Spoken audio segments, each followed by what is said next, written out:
Hi, everybody. Welcome to Colorado Inside Out. I'm your host, Dominic Dezzutti. It is going to be a lively show, I can promise you. Thank you very much for joining us. Let's get a quick take on State Senator Owen Hill announcing this week that he will give up his bid for the U.S. Senate.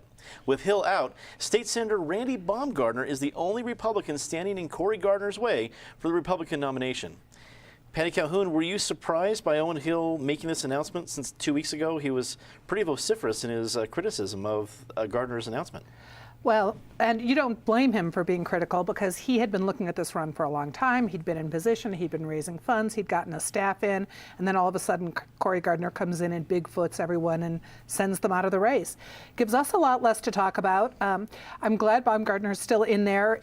He is standing in the way in his cowboy boots with that excellent mustache, so at least we might still have some debates on the Republican Senate primary, but otherwise it looks like Gardner is just rolling right in. David Kopel from the Independence Institute and DU Law School, what did you make of Hill's announcement this week? That it was a pragmatic decision, and if he'd gotten enough support, say at the caucuses, to stay in the fight, he would have. But the caucus results from, say, Douglas County were just utter wipeouts in favor of Cory Gardner. So it was the right decision for Hill to make, not to stay in when it was apparent that even the hardcore party grassroots preferred Cory Gardner to him. Owen Hill is a young state senator, I think by reputation in that building. He is one of the smartest people there, one who really learns the bills he's voting on and understands them, and he has a very strong future in Colorado politics. Penfield Tate, a longtime state lawmaker and currently an attorney with Greenberg Traurig. What do you think? You know, I think I agree with everybody else. There's another element of this, and it's not to be cynical, but we'll have to see what Owen Hill, what it turns out he may have been promised or encouraged on the back end of this. You don't take a shot at your opponent, 1 week and then 2 weeks later drop out of the race and everything's all sugar and nice. So I'm sure people said some things to him, and consistent with David's observations, he's smart, he's bright, he's an up-and-comer. There are going to be folks looking out for him, and it'll be his turn next time around, so they'll take care of him. Cara, DeGette, editor with Colorado Public News. Wrap it up for us. Well, I don't think that Penn is being cynical at all. I think that he is a fresh face in the Senate and has a future, and I would imagine party leadership talked some sense into him and indicated that he does have a good future if he falls into line. It's been a year since the murder of former Colorado Prison Chief Tom Clements, and his widow is angry about the investigation's progress. Lisa Clements spoke with the Denver Post this week, saying there hasn't been any new information released about her husband's murder. Meanwhile, and almost inexplicably, the Denver Sheriff's Department is backtracking to find out how one of their inmates was mistakenly released early from jail this week. Patty, seeing both of this A, a tragic anniversary, and then B, an inmate released early. Fortunately, they picked him back up, and there wasn't any tragedy associated with this one. But while we know who killed Tom Clements, all the other parts of the investigation have been quiet. What do you make of it? Well, and the problem at the Denver County Sheriff's was an ironic little footnote. It wasn't like even Ebel, who was released early because of a court error when they just hadn't been tracking sentences right. But here they just weren't keeping track of their own inmates right at the Denver County Sheriff, and they're working on a lot of issues there. But it punctuated what is really an anniversary of one of the worst incidents in Colorado. We've had a lot of tough times over the last 2 years with the Aurora shootings, with the fires, with the floods. But this one, for Tom Clements to be gunned down when he was doing such important and really good work, here's a man who believes in rehabilitation, was working to change the Department of Corrections, and to be killed by someone who had gotten out of the Department of Corrections, gotten out early, was incredibly tragic. And now we see that, to add to it, we don't really know a whole lot more than we did a year ago. Or if somebody knows about it, the El Paso County Sheriff, who's doing the investigation, isn't telling us. I don't blame the widow for being upset that she hasn't heard much. At the very least, you would think they would be making a strong effort to stay in touch with her and say, our investigation is continuing, just to assure her that there will at some point be an explanation for her husband's death. David, is it reasonable to have this kind of anger, or is it reasonable to expect there should be more progress publicly about what went on last year? Well, it's very understandable for the widow to want more visible progress, but it's also the nature of long-term criminal justice investigations that the investigators can't share that information, even with the victims, and very sympathetic victims at that. So sometimes it's just, you have to keep secrecy, because if you don't, then you can blow the whole thing. The Denver Sheriff's Office, I think, is a good problem, is an example of one of the real flaws of our city and county structure, which is when you become a city and county, which makes lots of sense for other things, for some reason people lose the ability that all the people in the other counties have, which is to elect their law enforcement officers. In Denver, you vote for the mayor, who appoints a manager of public safety, who appoints a sheriff, and then everybody under the sheriff is just in the civil service system when there's no real authority to hire or fire based on merit. In all the other counties, except Broomfield, which is also the city and county system, whether it's Boulder or Weld or El Paso or Mesa or whatever, people elect the sheriff directly. So if there's a problem in the sheriff's office, you can fix that by changing the sheriff. Whereas here, the voters in Denver have to say, well, that's just one of 15 issues on which they vote for the mayor, who then in a secondary way appoints the sheriff. We'd be better off with more direct accountability to the voters. Penn, I know that the investigation is still working on the Denver Sheriff's side of things. I don't know if it was an error or forgery, whatever it is, but it surprised me that on the anniversary of this high-profile murder that you saw this. You would think that the different sheriff departments and police agencies statewide would have a real focus on this. Was it just bad timing? You know, I think it is bad timing, and I think it also illustrates the fact that we have a number of systems that still don't work well. David's point is an interesting one. It goes to accountability, but I don't think that's the issue here. In the city and county of Denver, when you have an incident like this, what you ought to do is go holler at the mayor's office and say, you guys need to fix this. This is inexcusable. You don't need to go to the sheriff. Go to the top person and say, fix this. They've got to figure out what went wrong here, and I'm sure that everybody's going to be scurrying around between the work they're doing there and the work they've got to do at the police department. The safety department in Denver needs a lot of work.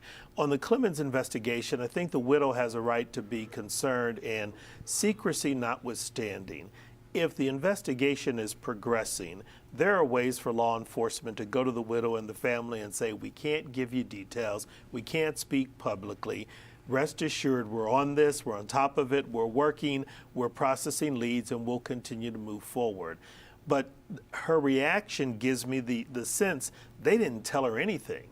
And I hope that there's just not a lack of interest in this case, and that law enforcement hasn't just decided, we think we know who did the shooting, we don't want to look at this conspiracy stuff, because that'd really be an injustice to the family and to the people of the state of Colorado. Cara, this was, like Patty said, one of many tragedies last year, but one that hit very close to home for Governor John Hickenlooper. This was a good friend. This was someone he appointed. Do you think he'll jump into this to see that more action comes from this investigation?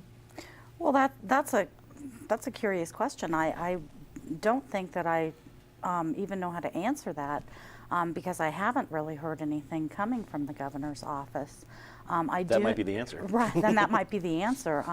I do know that that Sheriff Makita down in El Paso County has gotten zinged for his kind of swaggering response that, well, this isn't Hollywood. We don't have the answers yet. You know, it would be irresponsible to just say that we're wrapping up the investigation without knowing the details, and I don't think that helps, particularly to Lisa Clements, who still is grieving.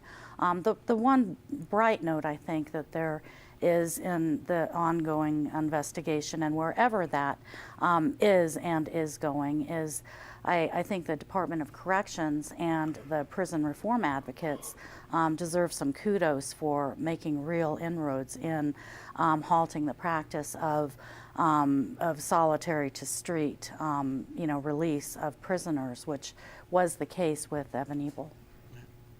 Let's move on. Coloradans for Responsible Energy Development has added former governors Roy Romer and Bill Owens, along with former Senator Hank Brown and former Colorado Speaker Terrence Carroll, as co-chairs to their organization. In a joint statement, Romer and Owen said that not enough Coloradans know they've worked with state agencies to ensure our state responsibly develops oil and natural gas. David, these were pretty big names, especially on a bipartisan level. I mean, maybe some people may have expected Owens and Brown, but to bring on Romer and Carroll, that's a lot of big names to bring to really what amounts to a fracking advocacy group. What did you think of the announcement? I guess it's not surprising in the sense that all of these people have been part of Colorado's state government at very high levels, so they have lots of personal knowledge of how fracking in Colorado is, as it should be, a very highly regulated process, and all the more so under Governor Hickenlooper. And you have from Terrence Carroll and Roy Romer to the other side, the moderate liberals to the moderate conservatives. And that does show, I think, to many voters that what's going on currently in Colorado is a common sense, safe and responsible thing. And it's an important counter to the really unscientific, hysterical nonsense that gets pushed by some of the anti-fracking people. Penn, these are some heavy hitters to roll out. Obviously, the backers of Coloradans for Responsible Energy Development want to be sure they're putting every move possible to combat was a big anti-fracking sentiment coming in Colorado, especially with the big election this November.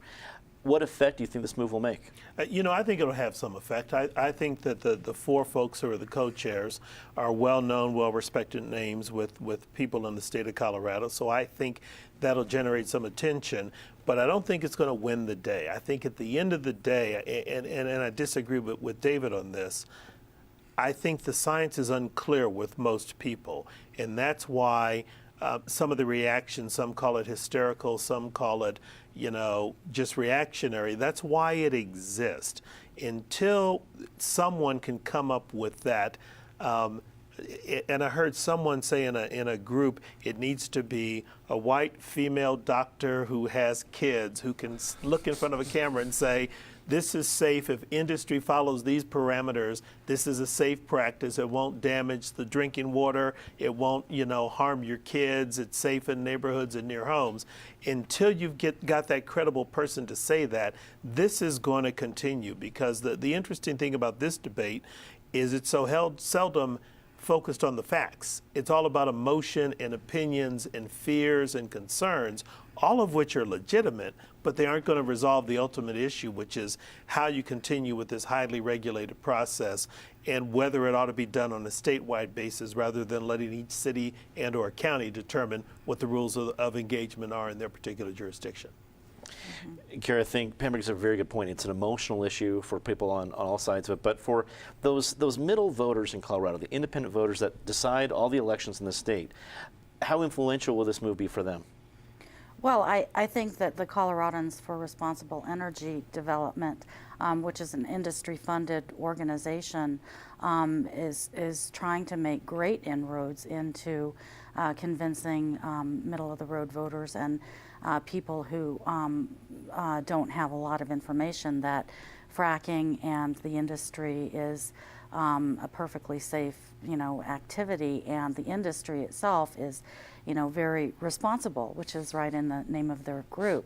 And that may be the case. However, I disagree with David that it's only hysterical people and activists, anti-fracking activists, who are raising concerns about potential negative health impacts as a result of those activities. And so I would hope that that all of those issues are aired. And Penn is absolutely right. It should be and needs to be, I think, some real recognized medical professionals and public health professionals who are allowed to move ahead with research and come out with findings to get to the bottom of whether or not fracking and related activities do indeed have a negative public health impact. Patty, wrap it up for us. Well, it is not to break out. It's not time to break out the fracking fluid cocktails yet. We are going to have an ugly, ugly fight as the ballot measures start popping up, as Senator McNulty and other legislators say, let's not give any energy funds back to the towns and municipalities that have voted against it. So we're going to have a lot of noise. The question is, will anyone really be able to figure out the facts and all of that? I think it's good that Romer, Carol, and this group have signed on. How much useful information they give people will be critical. It's not enough. Romer's name is not going to be enough to sway people. You're going to hear a lot of bad stories. How factual they'll be from the anti-fracking people is going to be hard to tell. There'll be a lot of us trying to fact check it all along the way, but I think come November, this will be one of the really big fights. I completely agree on that one.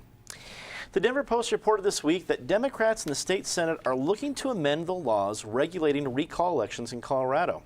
At issue for Democrats are the rules that stipulate when a person can petition onto a ballot and how that relates to time allowed for mail-in elections. Penn, it made sense that Senate Democrats would want to take a look at this since they lost essentially 3 people to this, 3 of their own, 2 of them directly to recall elections and 1 to a resignation. So far from what we know from the proposal, which is still developing, what do you think? You know, it is something that needs to be looked at because there apparently is a conflict between what's in the Constitution regarding Election Day and the evolution of elections now, where there is no election day.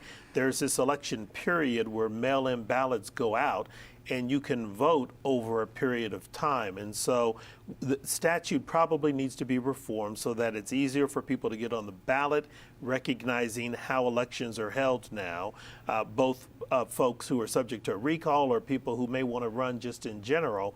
And it was, I think, 2 months ago, the 10th Circuit Court of Appeals came down with a decision here that had something to do, I think, with third-party candidates and their ability to get on the ballot, because we had in our state, because we really are purple, we had a couple of incumbents who sort of disavowed their parties and decided to be independent, but then could not get their party's nomination to get back on the ballot, and then had a difficult time getting on the ballot as independents. So all of this is going to continue to morph and evolve, not just because of the recalls, but frankly because election law hasn't quite caught up to how elections are conducted in today's society. Cara, there's I shouldn't call it a big mess, but there's been a lot of election laws back and forth, changing mail-in ballots and election days, when I can register, everything else. It's only grown in confusion. Is this going to add to that confusion or help simplify some of it? I keep throwing the zingers. I'm sorry, Cara. No, that's my all fault. right. I mean, I cannot predict the future. Unfortunately, I'm still trying to perfect that ability, and so I'll let you know when I get there. But meanwhile, I do know I saw a very interesting quote from Senator Pat Stedman, who pointed out that last year's recall elections did not exactly reflect a shining example of the way elections should be conducted in Colorado, and of course all of the confusion and the lawsuits and you know, the subsequent fallout. What it really did was result in not only the Democrats being tossed out, but also, I think more importantly, I think it restricted the ability for people, ordinary people, to vote, and it threw so much confusion in that it probably resulted in even fewer eligible voters actually turning out to vote. And I think that that's really what the goal should be for both Republicans and Democrats in this process, and tweaking the law to make sure that eligible voters are actually able to and encouraged to come out and vote. Patty, your thoughts? Oh, I'm going to let you call it a big mess. Think about it. So our last big change with voting put all our faith in the U.S. Postal Service. You know, it required mail-in ballots. That's certainly the wave of the future for voting. So now we have a 3-week period to vote, which does make the recall, if you can get in 15 days before the actual election day, look a little strange because people are already turning in their votes. But we also have the big issue of people can register to vote on that election day. So obviously the election day maybe it's not an election season. All I can see is for this big mess, we're probably going to need to buy a mobile home for John Caldera so he can spend 3 weeks driving around to wherever he needs to campaign or register to vote. It'll be like the Breaking Bad Winnebagos, John, just driving around the state. Be Breaking very effective. bad, yes. David, finish it up for us. at the Independence Institute, we do have to make sure that wherever John's going to, his Winnebago is going to live, has to be within 100 feet of a liquor store and a strip club. And there's, it takes a lot of research to find one that has a place. See why there's so many research where you directors can at park the a Institute. Winnebago that can access both of those facilities. This is not the right year to do that because the Senate Democrats have lost so much credibility based on their behavior last year in jamming through election law changes, including forcing everything into mail ballots, which does have an effect of disenfranchising people who would rather vote in person on the election, and highly increases, and there have been documented cases of this, of eligible voters having their vote diluted by people who engage in fraudulent use of the mail-in ballot system. So are there ways to improve election laws? Yes, but this current bunch in the state Senate is not the ones who have the credibility to do it and be thought of as improving the election laws rather than just rigging the system for their own benefit. Let's get a quick take on this last issue. Economists with the Colorado Legislative Council announced this week that they estimate far less tax revenue for recreational marijuana than Governor Hickenlooper's office does. The economists say that January's numbers are an anomaly and expect only $65 million to come in over the next fiscal year. Cara, this is bursting a lot of bubbles over at the Capitol. What do you think? Well, I think they'll probably take a more conservative approach and estimate that $65 million, or, be at risk of being accused of being high and not able to responsibly take care of the public. That one was easy. That was good. Patty, what do you? Are people going to want to go with Governor Hickenlooper's numbers because they're so rosy and plan from there, or are they going to take a look at this a little more realistically with these lower numbers? Well, I think they'll look at the lower numbers because you want to be able to budget with what you know you're going to get in rather than what you hope you're going to get in. They also get around the Tabor issue if they come in lower. Sure. And if there's an extra windfall, which there could be, I think we will continue to see a lot of sales and taxes coming in addition to the fees that are coming, that are covering the actual costs. I mean, it's definitely a much better situation for Colorado's budget than we've seen in many years. David, what's your take? In a few years, the legislature will have become so dependent on marijuana revenue that they'll be doing what they're currently doing now for Obamacare, which is sending out scantily clad young women with martini glasses and things like that on the 16th Street Mall to encourage people to buy this highly taxed product. That'll be very interesting to see. Penn, give your best shot to finish it up. Well, David sort of stole part of my idea. Clearly, the legislature is going to budget to the lower number. You can't afford to be irresponsible. But I do foresee a statewide effort to encourage people to smoke more because we need the tax revenue for schools. So we'll have that interesting conversation when that PR campaign rolls out with the new logo for that department. Finally, bipartisanship in Colorado. And we can use the green logo, and there's a lot of recycle. Recycle is great. Let's get to our very favorite part of the show, Disgrace of the Week. Patty, start us off. Well, David's stolen some of my thunder. There is no bigger fan of bars than I am, or maybe John Caldera. But really, last call on the mall yesterday to encourage those all-important young people to sign up for Obamacare. And we are marking, it's amazing, the 4th anniversary of the Affordable Care Act signing this weekend. 4 years and we have that campaign going down there. David? The disgraceful Fred Phelps is dead at last, and that is a fortunate thing. And in considering his evil legacy, it's important to remember that he was a professional con man. He was disbarred from the practice of law for ripping off his clients and engaging in consumer fraud against low-income, less educated people. It may come out one day that his whole gay-hating thing was actually just his most successful scam. Penn? It's a generic one. Law enforcement had a bad week between the Clements investigation and now the Denver investigation because police officers are accidentally shooting people instead of turning flashlights on their guns is kind of frightening. Cara? My disgrace is really Representative Frank McNulty making a statement that no public health studies are needed for to determine how healthy or unhealthy fracking is. I think that that's incredible. The hardest part, say something nice about somebody. Patty? It's easy this week. On Monday, the state of Colorado, History Colorado, and descendants of the 4 tribes, the Cheyenne and Arapaho, who were killed at Sand Creek signed a memorandum of agreement for how to proceed from here towards the 150th anniversary of that really dark chapter. David. The Longmont Times Call, in an article that was reprinted in the Denver Post, did a phenomenal in-depth article in the Democratic primary in the coroner's race in Boulder. And that's something that most people don't know which way to vote on.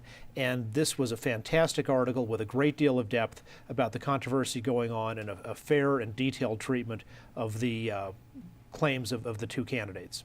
Well, who knew the coroner's race, such a hotbed of work in Boulder? It's great to see. Penn? CU men's basketball team. The result was disappointing, but gee whiz, 3 years in a row, you can't be too sad about that. And they got there without their star. I mean, it was an embarrassing Thursday, but they did get there without their star. Cara? This is the Sunshine Week, which is a national effort to every year continue to put the emphasis on educating people on the importance of openness and transparency in government. So here's to that. Amen. That's all the time we have tonight. Thanks for tuning in. If you ever want to catch any of the special episodes of Colorado Inside Out or our web-only exclusive material, be sure to go to cpt12.org or our YouTube channel. I think you'll definitely enjoy what you see. For everyone here at Channel 12, I'm Dominic Dezzutti. Thanks for watching. Good night.